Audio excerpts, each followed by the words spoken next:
மக்கள்லாம் வந்து ஃபண்ட்ஸ் அனுப்ப ஆரம்பிச்சிட்டாங்க. தங்களால் முடிஞ்சது 1000, 500, 200, 300ன்னு முடிஞ்சதெல்லாம் அனுப்புனாங்க.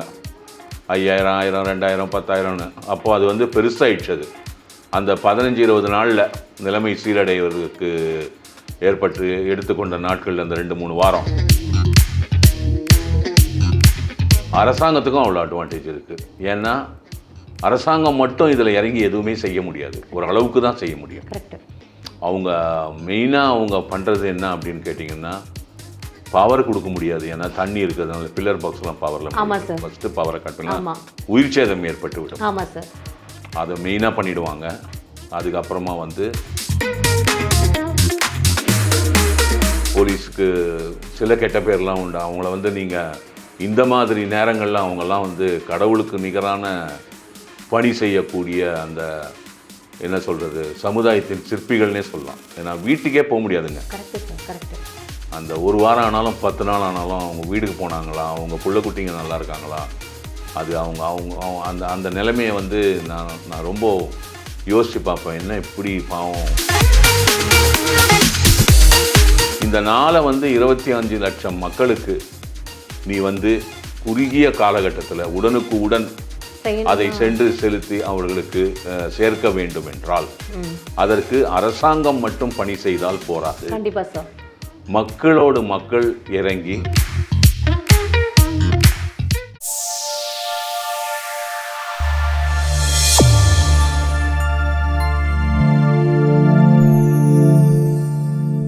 வணக்கம் நேர்களே, டாக்டர் சிகேன் அவரோட யூடியூப் சேனலுக்கு உங்கள் எல்லாரையும் அன்புடன் வரவேற்கிறோம். இந்த சோஷியல் மீடியா பற்றி நம்ம இப்போ பேசிட்டே இருக்கும்போது என்னதான் அது வந்து நமக்கு அசுர வேகம் கொடுக்குது, நமக்கு எல்லாமே வந்து ஹெல்ப் பண்ணுது, இந்த நிமிஷம் நமக்கு எதாவது தேவை அப்படின்னா உடனே கொண்டு வந்து டெலிவர் பண்ணுது, ஃபைன், எல்லாமே ஃபைன். அதுக்கேற்ற மாதிரி ஈக்குவலாக டிஸ்அட்வான்டேஜஸும் நிறைய விஷயங்கள் பேசிகிட்டு இருக்கோம்.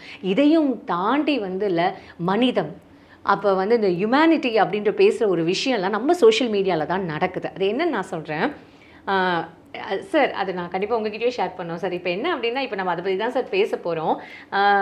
இந்த சோஷியல் மீடியா பற்றி நம்ம என்ன தான் வந்து பேசினாலும் அதையும் தாண்டி ஒரு சில விஷயங்கள் இருக்குது சார். அது என்ன, மனித நேயம். இப்போ நமக்கு சென்னையிலேயே வந்து எவ்வளோ வாட்டி புயல்கள், அப்புறம் வந்து இந்த ரொம்ப மோசமான வந்து ஒரு இதெல்லாம் கெலாமிட்டிஸ்லாம் நம்ம பார்த்துட்டு வந்திருக்கும் போது அந்த டைமில் கரண்ட்டு கூட இல்லை அப்படின்னா வெறும் ஒரு மொபைலையும் ஒரு நெட்டையும் வச்சு எங்கெங்கெல்லாம் கனெக்ட் பண்ணி எத்தனையோ பேருக்கு ஹெல்ப் பண்ணி அது எல்லாமே செஞ்சுருக்கோம்ல சார். இதை நீங்கள் எப்படி சார் வந்து நீங்கள் இதை சொல்ல போகிறீங்க? இது எப்படி சார் பார்க்குறீங்க? இது வந்து ஒரு என்ன சொல்கிறது, மிக சிறப்பான ஒரு மனிதநேயத்திற்கு உண்டான விஷயங்களுக்கும் இந்த சோஷியல் மீடியா வந்து அற்புதமாக பயன்படுகிறது. ஒரு காலகட்டத்தில் இந்த சோஷியல் மீடியாலாம் இல்லாத போது 60s, 70s, 80sலாம் பெரிய பெரிய அந்த நாவல்ஸ் எல்லாம் வரும் தெரியுமா? நாவல்ஸ் நிறைய பேர் புக்கு படிப்பாங்க, இம்போர்ட்டட் த்ரில்லர் ஸ்டோரிஸு அந்த மாதிரிலாம். சில ஃபேமஸ் ஆத்தர்ஸ் எல்லாம் இருப்பாங்க, அலிஸ்டர் மெக்லின், நிறைய பேர் இருக்காங்க, ஷிர்னி ஷெல்டன் இந்த மாதிரிலாம். இப்போ கடைசியாக வந்து ஹாரி பாட்டர் இந்த மாதிரிலாம் புக்ஸு.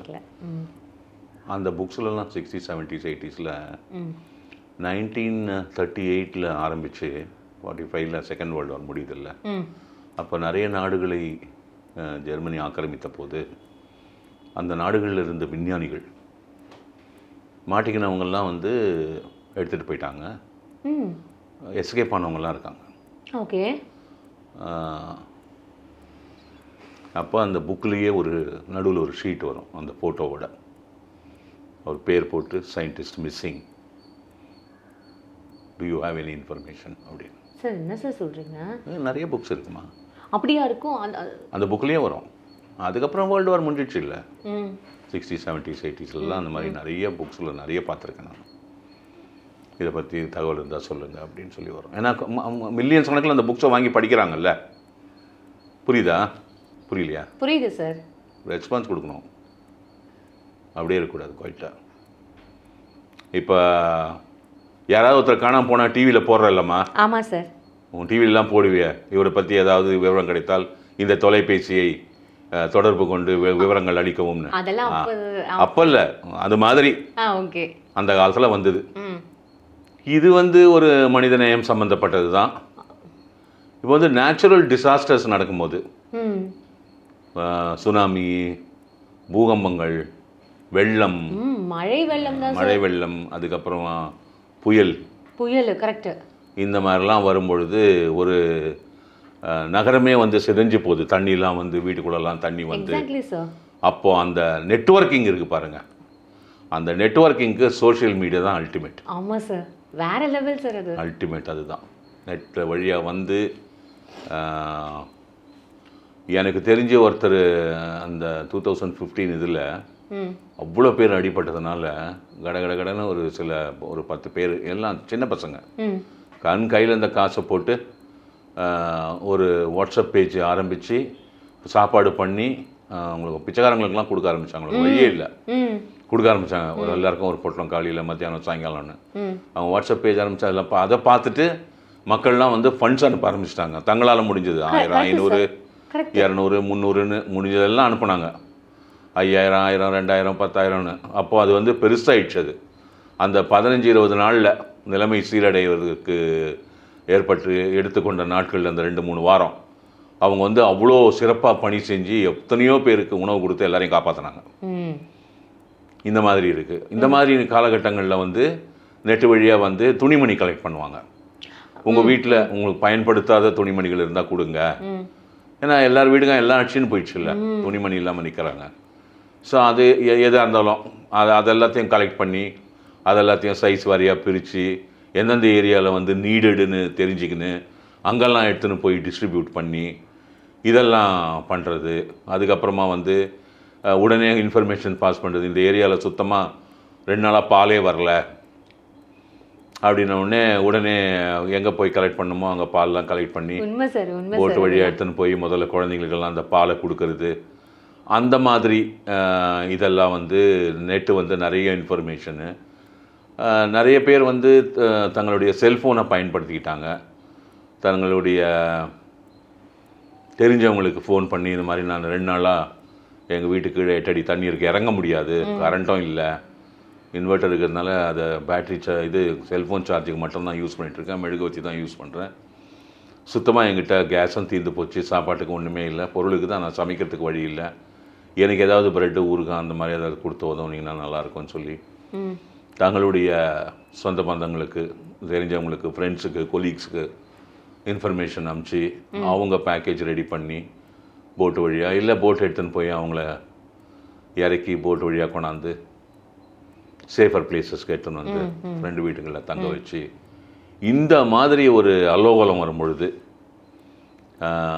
இந்த டச் ஸ்க்ரீன் ஃபோனும் அந்த சோஷியல் மீடியாவும் பெரிய லெவலில் உங்களுக்கு வந்து ஹெல்ப் பண்ணுது.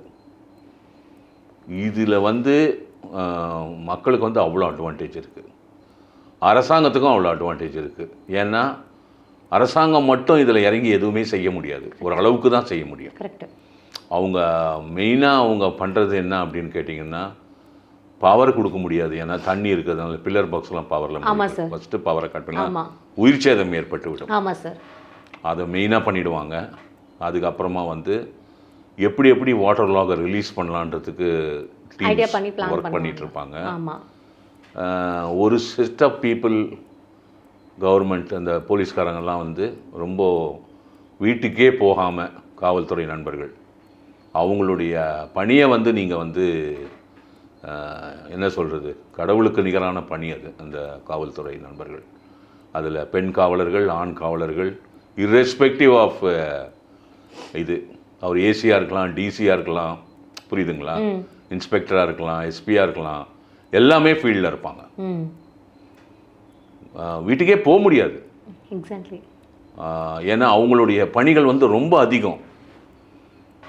ஏன்னா இந்த மாதிரி நேரங்களில் வந்து உங்களுக்கு லா அண்ட் ஆர்டர் கொஞ்சம் சிதையும், திருடு நடக்கும், அதெல்லாம் வேறு இருக்குல்ல. Correct sir. நீ வீட்டை அபேண்டன் பண்ணிட்டு போயிட்டா உள்ளே போய் ஏதாவது வேல்யூபிள்ஸ் கிடச்சா எடுத்துன்னு போகலான்னு அதெல்லாம் கூட ஓரளவுக்கு மானிட்டர் பண்ணி ஆகணும்.